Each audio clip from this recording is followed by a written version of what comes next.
Oi! Yeah, you! Behave! Stop pressing the SOS button.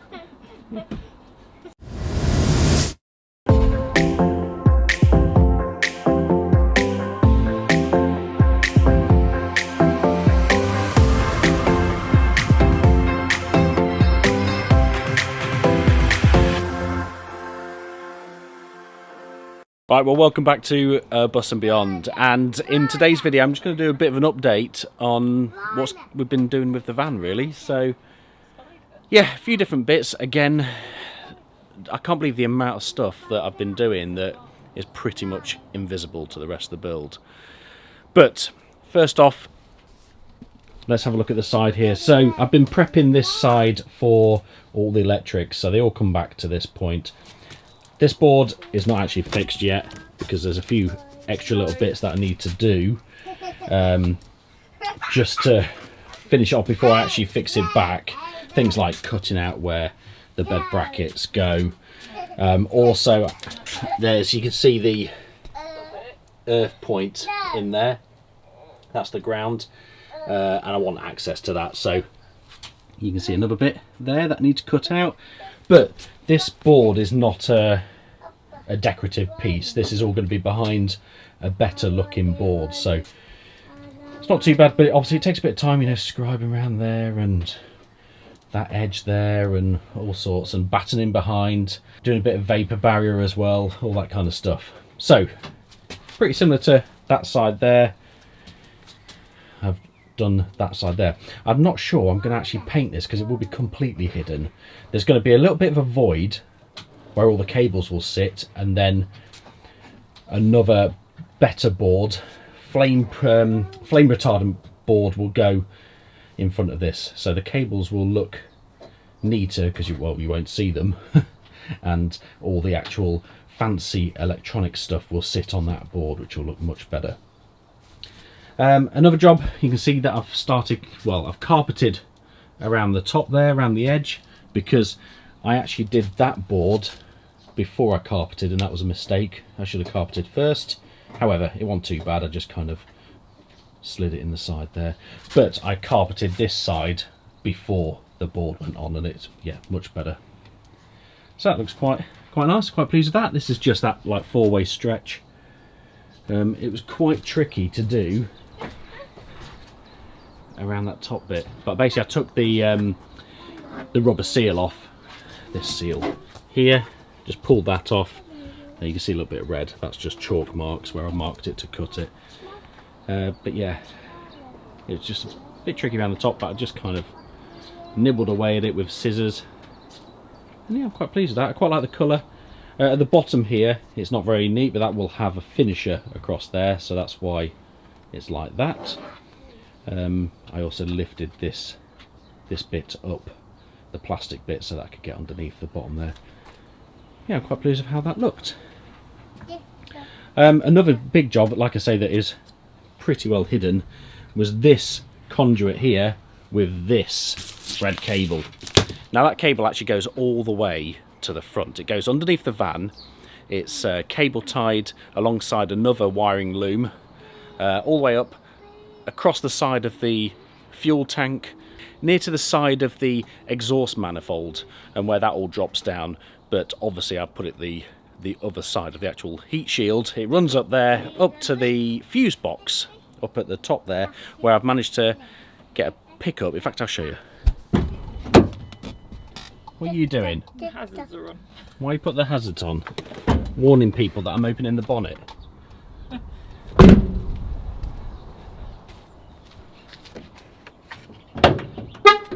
Hey! So that conduit runs up, well, right down there, comes all the way up, curves round, and then comes in here, which is like a sort of a slave fuse box, really. It just means that you don't, the actual battery is underneath the passenger seat, well, near the footwell. So rather than trying to run cables there, I found it easier to run them here, and it runs up the side here into here, and you'll see currently that there is obviously no fuse here but I will put one in when the time comes to actually put the full system and commission it, put it all together and make it live. Now what that will do is that will send a current down through that cable all the way to the back where all the other electrics will be, and I will have a battery to battery charger there. And what that battery to battery charger does is, as you're driving along, your alternator, using the movement of the engine, provides a current to power the rest of the van's electrics. And once you get rolling, there's quite a bit of excess, so that will channel some of that excess down to the back and charge our leisure battery. Most motorhomes or campvans have that built in. We've obviously needed to put one in because it doesn't come with one from the factory. So the cable is there ready to do that. So that took quite a bit of time obviously to run it underneath, but it's far easier to run it underneath than run it through the habitation area. Oh, you're here now, are you? Yeah. Everyone's here. So yeah, that pops up there. It'll all be sealed in. I need to seal it underneath just to stop any moisture getting through. But yeah, quite conveniently, and also with a little bit of luck, that has come up at exactly the right place. You checking it out, Bentley? Thank you. There was a little bit of luck involved there. I obviously planned to put it there, as in like distance from the back, but I'd actually drilled it a little bit too close to the edge. Thankfully, when that board goes in, it will be in the right place. I was worried I was going to have to chop a bit of this board out to fit it in, but I'll tell you what, if you can't be good, be lucky. You're noisy. Noisy. Yeah, you are. Right, the biggest job that I've done is down here. That is the diesel heater. From here, it just looks like a pretty unassuming black box. But I will show you underneath what I've actually done there. Right, well, it's much easier if I get right underneath the van to show you. But what we've got is... Right, let's have a look. Right, where are we? Okay, so what I've done is I've used a turret plate. It comes with the actual diesel heater. Right, so that's the turret plate. This is what the heater is bolted to, and then you drill a really big hole and pop this through. It's too dark in here to really show you, but essentially what there is this black pipe is an air intake. This covered insulated pipe is the exhaust that goes off that way. That's the black pipe, that's the air intake. There's loads of rules as to which way that can be pointing and how far apart these need to be and all that kind of stuff. But that's essentially where it is. And then this clear one here is the fuel pipe from the diesel tank. You'll have seen in a previous video how I popped that in the actual, took the feed from the diesel tank, but I've essentially ran it all the way from the diesel tank via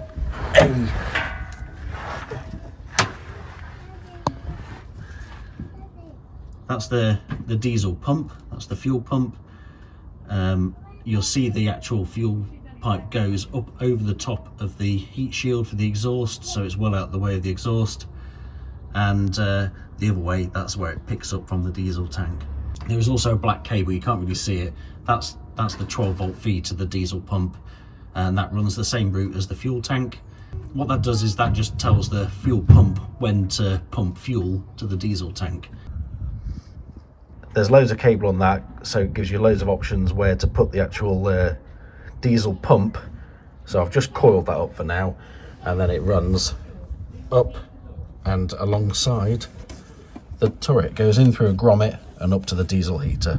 Quite a lot of work, although it probably doesn't look like much under here. That is quite a lot of work for someone like me that's never done this before. So once again, it's jobs that are really quite well hidden underneath the van, behind walls and things like that. So but I am really pleased to have got the diesel heater fitted. You need a 12-volt feed for that to be able to work. Now obviously we've not got the electrics in. Come and have a look at this, because we have actually got all the electrics here. There's tons of stuff, you know, like solar charge controller, That's that battery charger that I was talking about that runs from the engine battery. Look at the massive Victron box here. And that's all going to come in a later video where we'll actually be showing what all those different beastie bits of kit do. But I'm really keen to try out the diesel heater, and thankfully I have something pretty awesome which will allow me to do that. Let's go and have a look. Now, very kindly, the guys at Bluetti have sent us a beastie portable power station.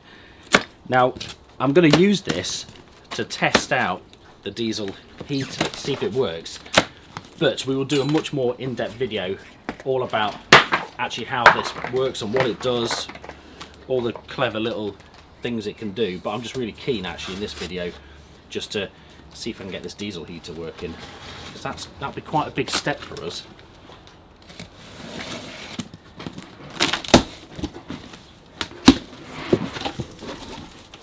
Oh, it's a box within a box. This is really hard to get out of. Over here actually. Oh, actually I can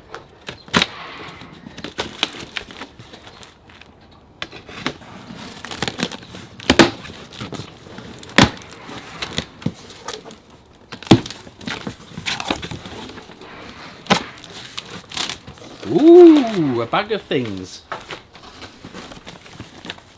Books and things. Let's hope there's some charge in it, because otherwise, if there isn't, we're not doing this. So much stuff. Yeah. Wowzers.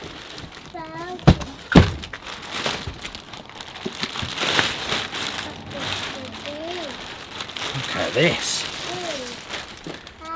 Look at that beast. So this is the AC200MAX.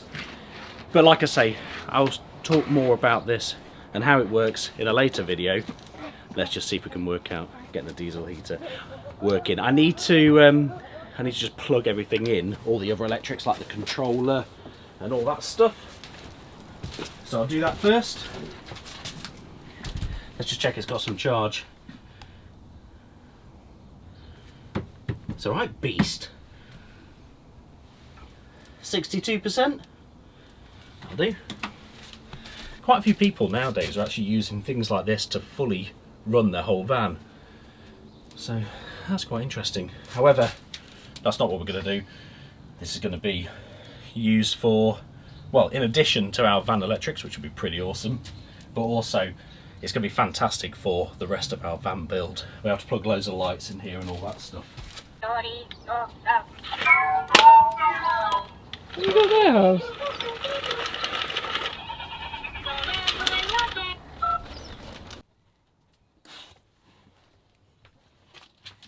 Right, so what I've done is everything is just plug and play. You can't really plug the connectors into the wrong thing because they're all completely different. That one there goes to the control unit, and you have basically, it's a transfer cable. So this is the coiled up sender, and then it changes to whatever control unit you buy. We bought the slightly nicer one, which is a small, neat looking little control unit. I think it's called the Comfort control unit. So that plugs into there. So that's separate. Then you have another one, where is it? Probably that one. Yeah, that one goes down. You see it drops down underneath, and that goes to the fuel pump. So that goes off to the fuel pump, that one. And then this one is the actual power supply. So at the minute, this runs through the back here. And what we've done, it goes through a fuse. This will then be your black and red cable, live and earth cable, and that will go to your main 12 volt consumer unit in the van. We've just quite, well, big, with a bit of beginner's luck involved and many hands, we've just soldered this aviation cable onto it so that we can plug it into the Bluetti and hopefully power it up. I've had a good look underneath. I've checked all the connections for the fuel lines and all that kind of stuff. There's a certain, the actual fuel pump is supposed to be completely vertical. Daddy, Mummy, Daddy. What are you doing on there? Mummy, Daddy. Mummy, Daddy, Harvey. You're supposed to put it completely vertical to get it running, and that will then make it nice and silent. But just the location of ours, there's only so vertical we can really go, just because the chassis is in the way and everything. So it's at an angle which it's supposed to be at, and then it'll be dropped down a little bit when it's up and running. But let's try plugging this in and see how we get on. It's a right beastie, this. So this will be the first ever bit of power in the van. Right, so that's a cigarette lighter one. That's the one. Do we want our child to be sat on top of it? No, it's not gonna. It won't turn on just yet. Right, and then that tightens up nicely. This really is a, you know, bit of a bodget and scarper kind of thing. Right, Harvey, come off the diesel heater in case it explodes. Come on.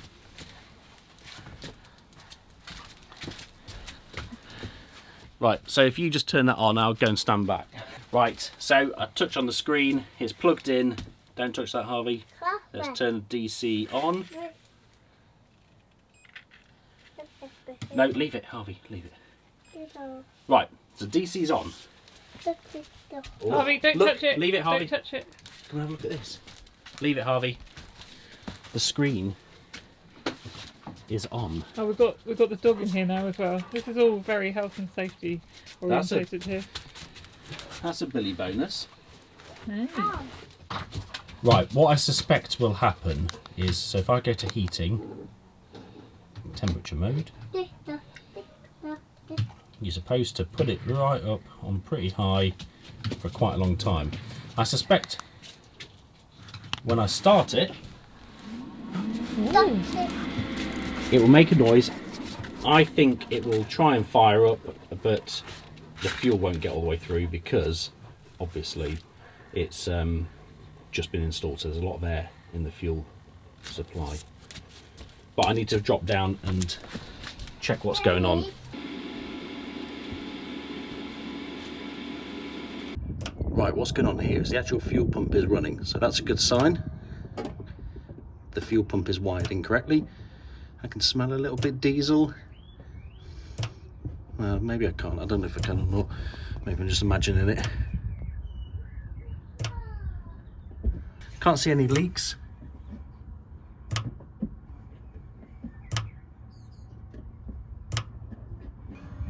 Can't see any leaks here.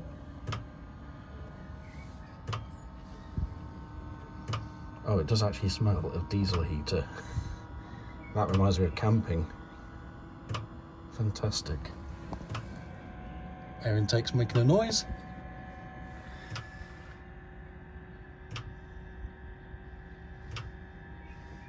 But can't feel any leakage or anything like that, so that's a good bonus. Right, I'm actually just going to get out from here in case it bursts into flames and I'm underneath. It's not too loud, I can hear a bit of fuel pump. Oh, now the fuel pump's stopped, so maybe that's triggered an error. There's air coming out the back. It's not warm, it's just normal temperature at the minute. But that's good. You can definitely hear it working. Yeah. So there's obviously, it's quite noisy at the minute because it's just out in the open. Don't stand on Bentley's tail, get off him. Get off him. And that has now just shut off, so I suspect maybe that triggered an error. It looked like it had stopped working. I thought maybe it was going to throw up an error fault, but it hasn't yet. Oh, it's getting faster now. So I suspect this flashing red light means that there's an error. Yes. Fault 13. Now, funnily enough, I think that's the same fault that David from Vandemonium had with his which was exactly the fault that means that there's not enough fuel getting to the heater.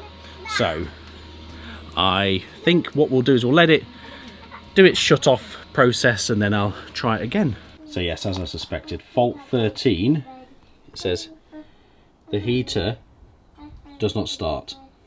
And this is exactly the same as what David from Vandemonium had. So thankfully, I'm going to trust that it's the same issue that he had, which was insufficient supply of fuel, because everything else is not likely, just because it's brand new.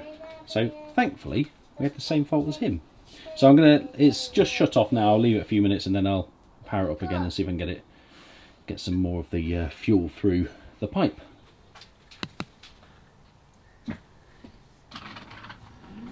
Here we go again, see if it'll work. Now interestingly, the Bluetti shows me on the screen that it's drawing 50 watts from DC power.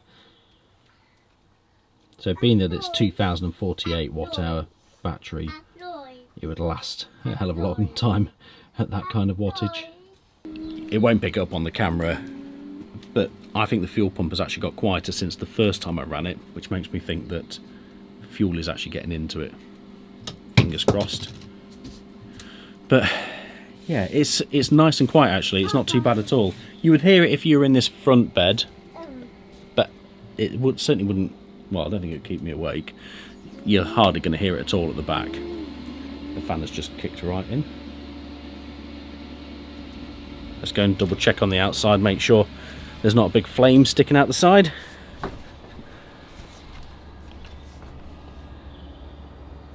Nope, we're all right. We've got to have all these barriers up so that the dog and Harvey don't escape. And now that the fan is going quite quickly, let's have a look at what power it's using. 79 watts. That's not bad at all. Unfortunately, it's really hard to tell if there's actually any fuel in the line or not. Oh, I can see the odd air bubble moving. The camera won't pick that up. Oh, it might do. Can you see it? Yeah, there's no one there. So there's not many air bubbles in there, so hopefully we're getting there. So this is the third time that we've tried the startup procedure. I think when you run the startup procedure, I think it runs twice, has 2 goes at starting. If it doesn't start on the second one, it gives up. Now that smells like proper camping. Now that really has a burning diesel smell. So that's a good sign, surely. There's still some air in there, I can see it.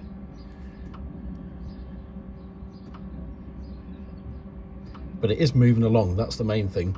At least it is getting there. And the fuel pump is getting quieter all the time, actually. So the exhaust is running nicely. It is actually really quite hot, the exhaust. So it's definitely worth having the insulation on. I used all the insulation just because you might as well. And yeah, it goes up to the top there. So I just need to keep an eye on. There's a good enough gap. Just need to keep an eye on the air intake to make sure that doesn't touch it, but looks all right to me. And there's no sign of any fuel anywhere either, so that's a Billy bonus. And you can see the exhaust just vents out pretty much the same place as the actual engine exhaust as well. It's well away from the air intake. Nice. I am so chuffed with that. It is coming out warm. It's running. It's already properly warm in here. It's really nice, actually. Yeah. Because I think we were worried about how it would fill the space, weren't we? Yeah. It's definitely more than powerful enough. So this is the auto term, same as a planar 4D. So it's the bigger one of the two main ones that people have in campers anyway. It will have ducting, obviously. Ducting will run down here, run into the living area, and it will also run into the garage area as well. On the front is that's where the air comes in, sucks the air in, burns the fuel to heat it up, and then chucks it out the back.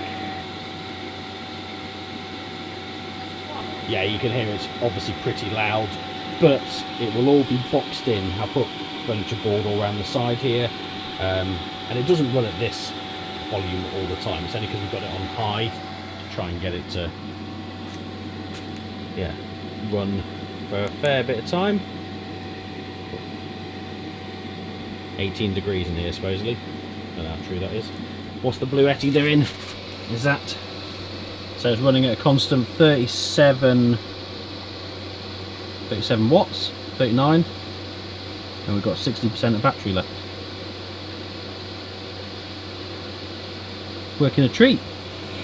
And yeah, it's kicking out loads of heat. It's actually a bit too warm. Right, I'm actually going to call it a day there. I am so pleased that I've managed to actually put in a diesel heater and get it working. That is, for someone who is not a camper van converter, that is a real sense of achievement. So that's a nice big step. But yeah, I'm going to call it a day there, not least because I completely emptied the diesel tank pretty much right down to bare minimum so that I could drop the diesel tank and put the fuel sender in, otherwise it would have been way too heavy. So I do not want to run out of diesel, so I need to turn off this pump and stop it from supping all that diesel out of the fuel tank. It would need to run for quite a long time because it doesn't use a huge amount of fuel, but let's not get anywhere near the bottom of the fuel tank.